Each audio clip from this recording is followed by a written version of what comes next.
What if I tell you that USCIS does not value the credibility of the letter of recommendation that you and I sometimes use for our EB2 NIW or the EB1A, because USCIS assigns less weight to letters of recommendation because they are not presumptive evidence of eligibility when they are adjudicating these cases.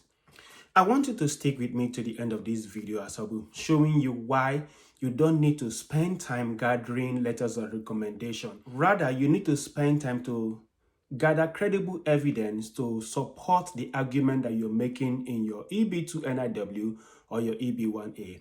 Hello, my name is Dozikaho and I'm a senior technical writing analyst. If you have not yet subscribed to my channel, I want you to go ahead, give my video a thumbs up, subscribe to my YouTube channel as that really helps my channel. And I want you to stick with me to the end of this video as you'll be able to understand my line of thought and be able to know what USCIS is arguing against most petitions that they are adjudicating so that you do not fall into the same pitfalls that other people have fell into and avoid it so that your case will be approved. Stay with me.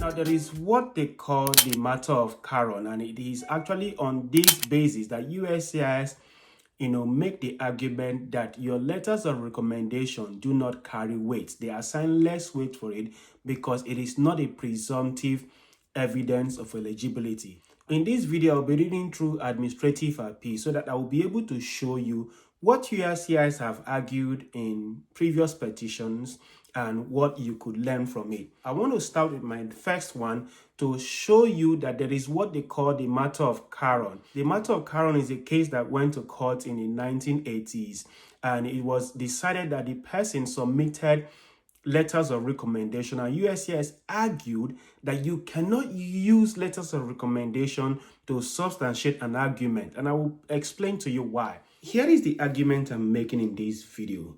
I am saying that if you have a bachelor's degree, for example, you cannot use a letter of recommendation as evidence that you have a bachelor's degree. The bachelor's degree is an evidence of its own. A letter of recommendation cannot be substituted as a bachelor's degree. Here is another example. If you have authored journal article, you cannot use a letter of recommendation to write that Mr. A has authored journal article, therefore USCIS should accept it.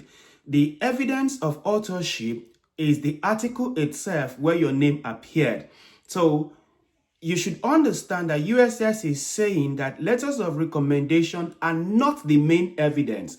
They should be used to support a pre-existing evidence that you have, not actually to be used as an evidence that does not actually exist.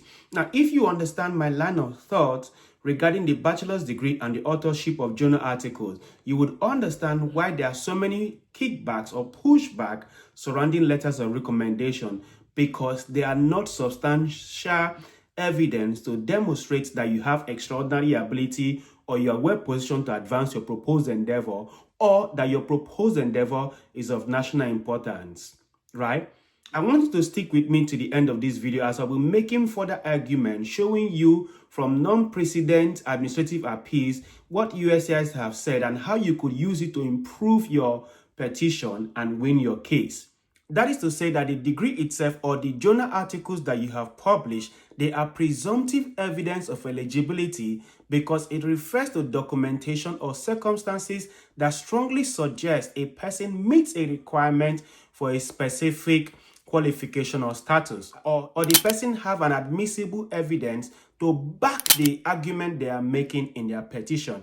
Now stick with me so that we'll go through an administrative appeals so that you and I could learn from this. The petitioner also asserts that on appeal that Blank's opinions letter, that is a letter of recommendation, discussed above satisfy the second prong of the second criteria. The petitioner specifically emphasizes Blank's opinion that a candidate must have completed coursework and training in computer science or a related area at the undergraduate level at a minimum to completely handle the duties required by the technical analyst position. However, as discussed above, the handbook observes that a candidate did not have a bachelor's or higher degree in computer science, computer engineering, or related field, or its equivalent for entry into a particular position. Rather, degrees in disparate fields such as business or liberal arts may qualify applicants. Moreover, as noted above, there is no indication that Blank has conducted any research or studies pertinent to the educational requirement for such position, and no indication of recognition by professional organization that he is an authority on those specific requirements.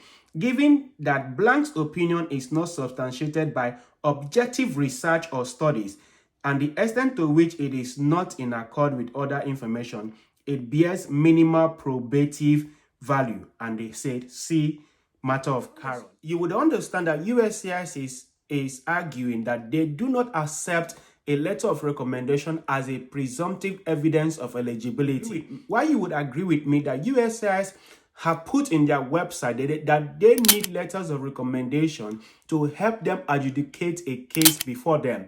However, the letters of recommendation that they are requiring from you are not supposed to be the evidence itself. They are supposed to be supporting documents that support the fact that whatever you are trying to do or whatever document that you have already is credible, and it helps them understand the documents that you have in hand. I want you to keep in mind that USCIS is not contradicting themselves when they tell you to submit letters of recommendation. However, letters of recommendation are supposed to be supporting document that supports an already existing document, not something that you're using to make an argument on a document that does not readily exist. I want us to look at another credible information before us so that we understand what USCIS is saying. As a matter of discretion, we may use opinion statements submitted by the petitioner as adversary, and they went on to list the Matter of Caron. However, we may give an opinion less weight if it is not in accord with other information on the record, or if it's in any way questionable. We are ultimately responsible for making the final determination regarding an individual's eligibility for the benefits sought. The submission of expert opinion letters is not presumptive evidence of eligibility. Expert opinions testimony, while undoubtedly a form of evidence, does not purport to be evidence as to fact, but rather is admissible only if it will assist the trier of fact to understand the evidence or to determine a fact in issue. If you follow USCIS line of thought, you would understand that when you are writing your EB2 NIW or your EB1A, you technically do not need to give them letters of recommendation if you have credible evidence before you. If you are not confident about the evidence you have, you could use letters of recommendation to support the argument that you are making to a pre-existing document before you. I want you to understand that USCIS is saying that yes, they need letters of recommendation, but letters of recommendation should be used to support an already existing document. And keep in mind that whenever these lawyers are writing petition for someone who has, let's say, 5 publications and 10 or 20 or 100 citations, they write this NIW petition without submitting letters of recommendation, and these petitions get approved. It is proven, that is to say that letters of recommendation are not evidence to support your case. They are just additional documents that you might use to back up an already existing documents that you have. Keep in mind that USCIS wants you to submit expert letters, but they are saying that as far as you went ahead to solicit these letters do not have weight. They might be biased. These letters do not count as an admissible document that helps them in deciding your case. That is to say that letters of recommendation is not a requirement when writing EB2 NIW or EB1. They should be used as supporting document to an already existing evidence. Here is another reason why I think that the argument that USCIS is making against these letters of recommendation is a credible one. Because when you and I write these letters of recommendation and we send it to our recommenders to sign, and they change the things that we have written for any reason best known to them, or they write us a letter that does not align with what we want them to say, we don't actually use it. We only use letters that make sense to us, that actually follow the things that we are writing in our petition, or that makes credible sense to us. That is to say that we as petitioners have influence over letters of recommendation.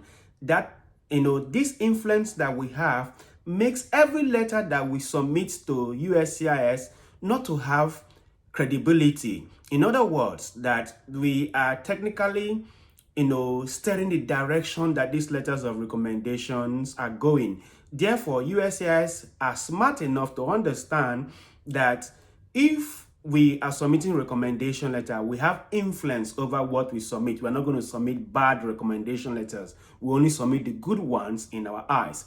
Therefore, USCIS argument is a credible one and is an authentic argument that letters of recommendation, though required, do not have weight, especially when they are not used to support pre-existing evidence that you have on grant. And I want to ask you a question. Have you actually experienced this kind of pushback from USCIS, maybe in form of RFE or denial?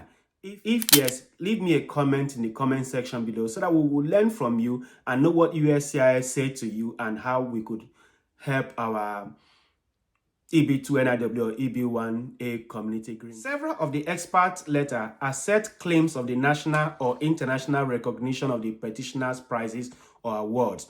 USCIS may, in its discretion, use as advisory opinion statements submitted as expert opinion, and they went ahead to give us the Matter of Caron. However, USCIS is ultimately responsible for making the final determination regarding an alien's eligibility for the benefit sought. The submission of letters from experts supporting the petition is not presumptive evidence of eligibility. USCIS may evaluate the content of those letters as to whether they support the alien's eligibility. USCIS may even give less weight to an opinion that is not corroborated in accord with other information or is in any way questionable. Merely repeating the language of the statutes or regulation does not satisfy the petitioner burden of proof. Similarly, USCIS need not accept primarily conclusory assertion required. I want us to keep in mind that USCIS is arguing that letters of recommendation from expert opinion are accepted, but they do not have weight. And this is what USCIS goes on to say.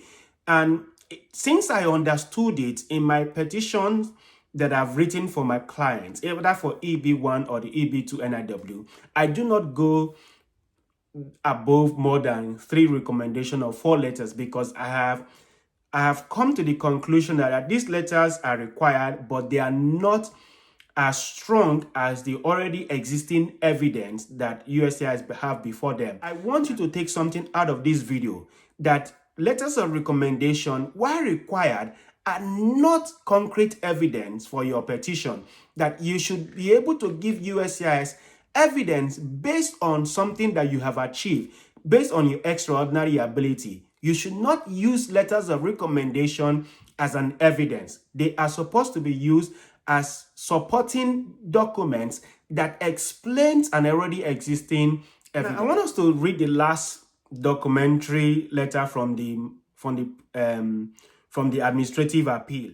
However, USCIS is ultimately responsible for making the final determination regarding an alien's eligibility for the benefit sought. The submission of letters from experts supporting the petition is not presumptive evidence of eligibility. USCIS may, as this decision has done above, evaluate the content of those letters as to whether they support the alien's eligibility. USCIS may even give less weight to an opinion that is not corroborated in accord with other information or is in any way questionable. Thus, the content of the writer's statement or how they became aware of the petitioner's reputation are important consideration. Even when written by independent experts, letters solicited by an alien in support of an immigration petition are of less weight than pre-existing independent evidence of original contribution of major significance. And if you see what USCIS is saying, they are saying that, yes, we want you to give us expert letters, but as long as you are the one seeking these letters, they are not credible. That the evidence that they are actually going to go with are the evidence already from something that you have generated, something that they can verify, something that is already pre-existing, not letters of recommendation. And I want to make this point clear because I have seen people that are trying to make argument of having performed a leading or a critical role. And the same arguments that I'm going to use to explain this, that when you are using, that when you are submitting a document that you have judged the works of others, now you are supposed to give USCIS 2 documents that you have judged the works of others. First document is the evidence that you were invited to do the job, and another evidence is the one to show that you completed the job. These are 2 evidence for you to meet the criteria of judge of the works of others. The same thing goes for evidence that you have performed a leading or a critical role. You are supposed to give USCIS evidence that you have performed a leading role, 1, that you have occupied a leading role, and 2, that your leading role has impact in the field for which you are seeking eligibility, right? Now, if that is what USCIS want, you cannot use letters of recommendation to make an argument that you have performed a leading or critical role, that the evidence should be there before the letters of recommendation come in, that the letters of recommendation are not presumptive evidence of eligibility. Now, that is to say that they mean a lot to USCIS, but USCIS assign less weight to letters of recommendation. Now, I hope I've been able to help you to understand that letters of recommendation are not actually required when writing your EB1A or your EB2 NIW petition. Now, if you feel that you've gained value for this video, I want you to go ahead, like my video, subscribe to my channel if you have not done so, and share my video with your family and friends. And if you have actually received kickbacks regarding recommendation letters, I want you to leave me a comment in the comment section below so that we'll learn from you and how you went ahead to solve this puzzle of letters of recommendation. Keep in mind that USCIS assigns less weight to letters of recommendation, especially when they are not used to support an already existing evidence on ground. That is to say that letters of recommendation should be used as a supporting document, not as an already existing evidence. I hope that you've gained a lot from this video. Thank you for sticking around to the end of this video. I will see you in my next one. Peace.